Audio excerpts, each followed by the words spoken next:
Alright, we're recording. Of course, I'm going to edit out the beginning. Okay, that's cool. So,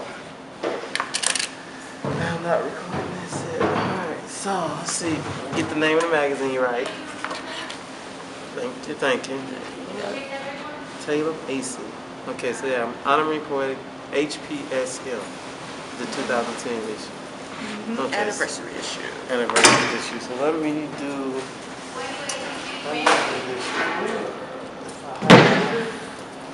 Well, my sister, but from his dad. Who's? Who's that? Charlie. Who's Charlie? I'm gonna take some notes here. Charlie, really? Who's that? It's right. They call me Charlie. All right. So on the contact information, you have a website? You can just do the Gibbs _ Deidra. Okay, for the email. Yeah, just do the Okay. email. All right. So you're gonna.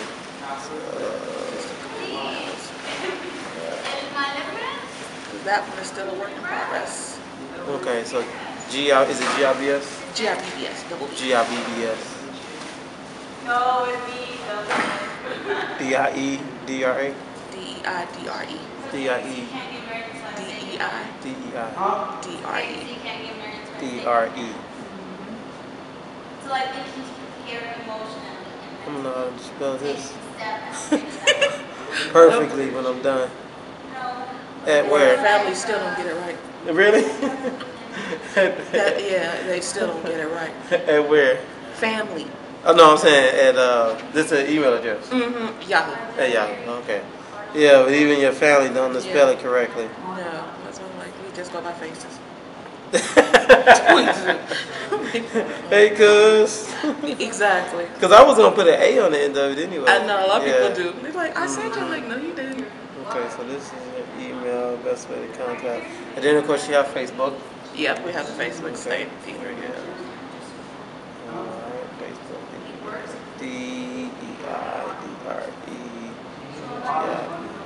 DEIDREGIBS. And those are the two things that I'll give out when I'm actually on air. Yeah. Okay. I'll give those two things out. And let's see what else comes out.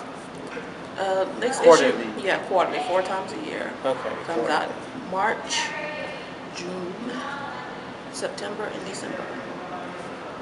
March, June, September, and December. Okay, good deal. And how many have you done? Oh, Lordy, from the very first beginning to the very now. first beginning. Yeah, because it started in 04. In 2004? Okay. February 04. Okay, so how'd you get the idea, first of all? They told me I couldn't do it. They told you couldn't do it? Yeah, I came onto the poetry scene, and first they were like, nobody can do a roast.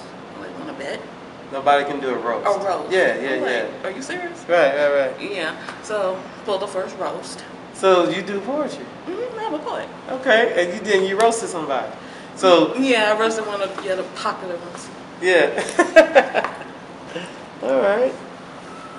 A poetry roast.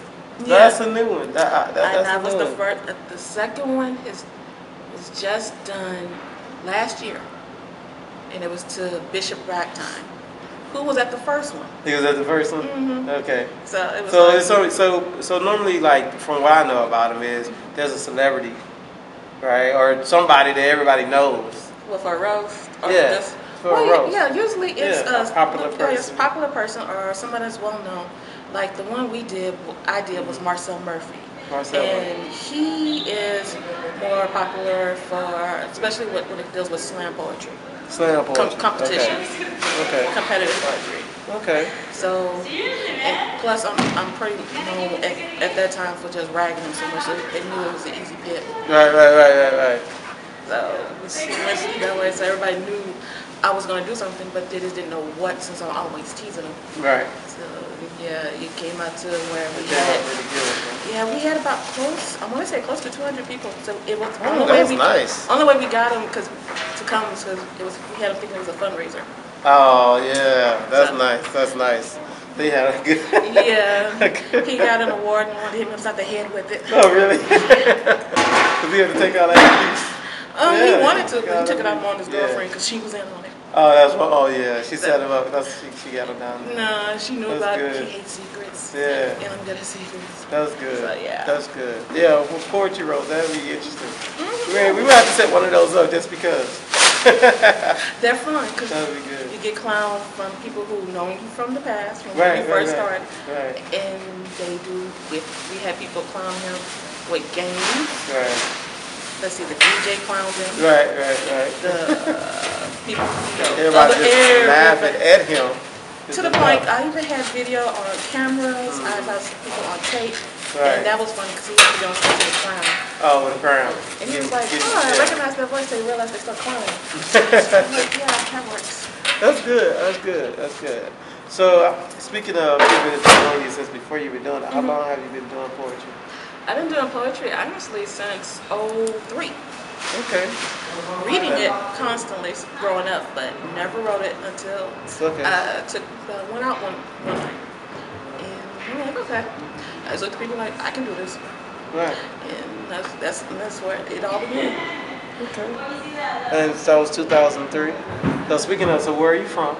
I'm originally from Houston. Houston, Texas. I am. All right. Now, Native. Born and raised, huh? Weird enough. Houston, Texas. I know, because a lot of people are not. I know. A lot of people are transplanted.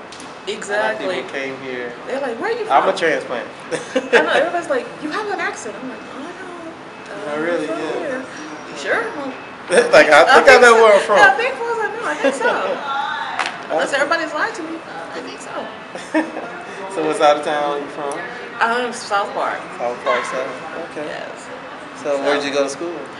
I was Barbara Jordan, Sterling. Yeah. That's in between those two schools. School has a lot of, well, they have a lot of heritage. Yeah. Barbara Jordan and Sterling. I think, yeah. I hung out there a little while. I have friends who lived out there. Played basketball. I hung out with them. Oh, yeah. Go visit them. It's Sterling or Yeah, Barbara? Sterling. It was like, yeah. So it was cool. I enjoyed my time out there. We used to play basketball on the park. I don't know the name of it, but we used to go out there and play basketball at the YMCA and at the park. I think the little area. Yeah, I wouldn't go there. Because we were right there in Missouri City. So we were right just on the other side of 288, you know? We just shot over there. My brother knew everybody. So, yeah, it's like, it's weird. So people will come around and like, I remember you. But I don't remember you. I'm like, okay. Okay.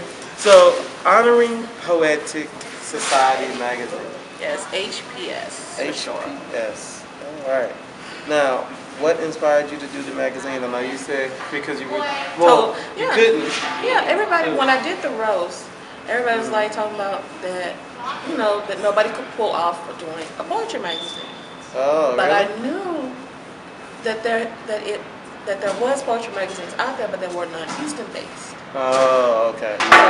Plus, I do have a little history when it comes to newspaper from high school. Okay. So I'm like, okay, there's basic concepts to what this still stick with you. So I'm like, it's doable. It's just you just gotta remember and just focus at it. Just work through it. Yeah.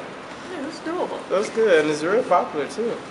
Yes, it's getting there. It's People shocking like me a lot. we had a couple of poets on the show last season, and they were like, yeah, because of course I was telling them about the magazine. Right. I was like, y'all gotta get this back, because at that time I had it right on my desk. So when all the guests would come through, they'd be like, well, what's that? You know, they would ask about it. So I even read from her a couple of times, you know, on air, you know. So yeah, we had a few people come through and they asked about it. So it's definitely something that when I was in college, the only thing they had was something called like a Bayou Review, and that was a U of H only free little pamphlet. You know? Little things where you can just like, here's a sample of what we want you to listen to, and this is what we think is appropriate. Right. Yeah, and it was just for the students. And they, I did speak in one of them, so I had like my parents come up and listen to me speak or whatever. But that's the extent of my. I used to go down to Alameda, not regularly, but I've been down there and listened to the live poetry. Right. Down, you know, I couldn't tell you the name of the restaurant, but. If I don't know there no more, exactly. So that was cool, so I enjoyed it. So poetry is alive and well. It is. A lot of people don't think about it, but even from the looks from time I've been out there, it goes from barbecue shops, restaurants, to coffee shops, to clubs.